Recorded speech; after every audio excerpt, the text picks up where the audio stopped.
The November election inching closer. Tonight, people from around Michigan gathered in Oakland County as Tudor Dixon and Gretchen Whitmer had their last debate before voters head to the polls. The candidates discussed a number of issues tonight, abortion and COVID vaccines, among the ones we brought you coverage on at the top of the hour. Let's check back in with our Josh Berry and Doug Reardon as we continue our coverage. Hi, guys. Yeah, hi, Jamie. And there's certainly so much to get to tonight. There's just issue after issue that you guys asked of these two candidates tonight. And we're moving right through those here tonight. Yeah, and one of the big things we wanted to make sure we asked, right? We got to remember that the governor has a record to defend after having run this state for 4 years. And so we wanted to bring some topics to her on the things that she had promised that she had still yet to do. I know that Chuck had asked her about roads. I know that we certainly wanted to ask her about the retirement tax, and we did, which is, of course, we got a lot of viewer questions about that one, too. I think people want to know what's going on with their money when they're living on a fixed income. We have a lot of retirees in the state of Michigan. So we wanted to press her on something that she said she wanted to, and said would do in her first term.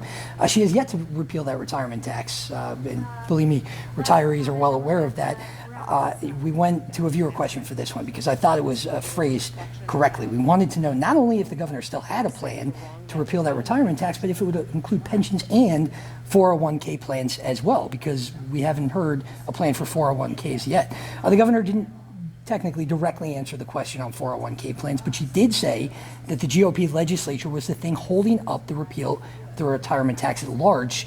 Dixon, on the other hand, said she would include 401ks and also called out the governor's inaction.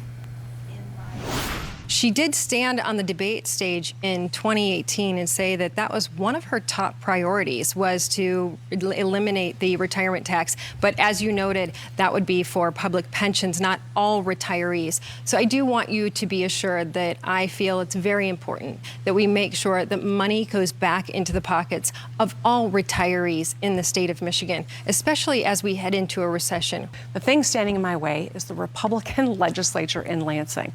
I have done a lot of work with them, but they are standing in the way of us repealing this. I want to give you relief. You played by the rules. You should be able to reap the rewards of the work that you did over a lifetime and not have this new tax when you're on fixed incomes. So absolutely, I have tried to get the retirement tax repealed, a Republican legislature standing in the way. Right, and so this was kind of a one-pronged question with two-pronged answers, right? Because we started wading into income tax territory as well. Tudor Dixon has made no buts about it that she wants to bring down that income tax, if not repeal it altogether. And so that's kind of where we ended up finishing this question out, which is important too. I think people want to know about that. And of course, the governor said, well, if you're going to repeal this income tax, where are you going to make up the money? How are you going to balance the budget? Dixon's response, we're going to do it slow over 8 to 10 years. She also noted that there were 9 other states that don't have an income tax.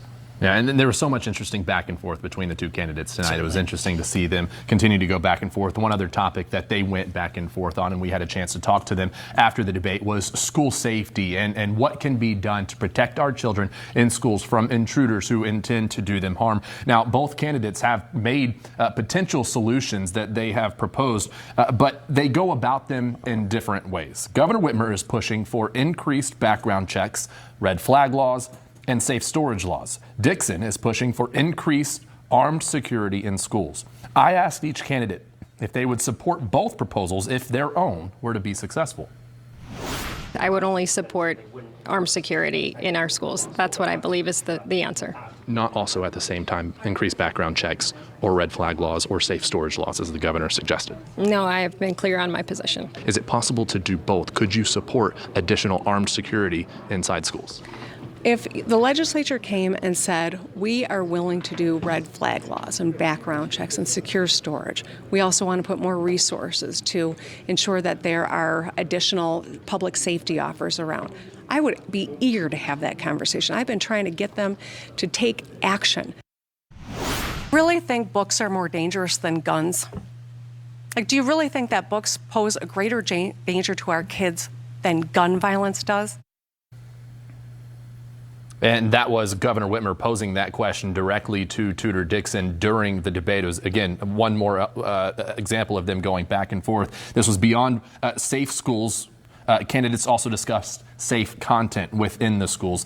Tudor Dixon repeated her claims that pornography exists in school libraries, saying a father told her he found a book describing how to have sex in his son's school library. Dixon said these types of books are dangerous for children. And since she did not answer the governor's question about books versus guns during the debate, we follow it up after. Boy, I think that we're playing with fire if we don't think that some of these things that are twisting our kids' minds are dangerous, but we can see that she doesn't stand with the parents on that issue. I've also always said that we have to keep our kids safe no matter what the issue is. She's the one that's saying one is not an issue. I'm not. Now, both candidates said tonight that they think parents should be able to speak up if they have any concerns within their schools. Whitmer emphasized that parents have the right to be involved in their child's education and says, quote, "We also have a duty to make sure that all children feel accepted and safe." So there was, of course, a lot to cover tonight, and we're going to continue to do that when we see you at the top of our 11 o'clock hour. For now, though, Jamie, we're going to send it back to you.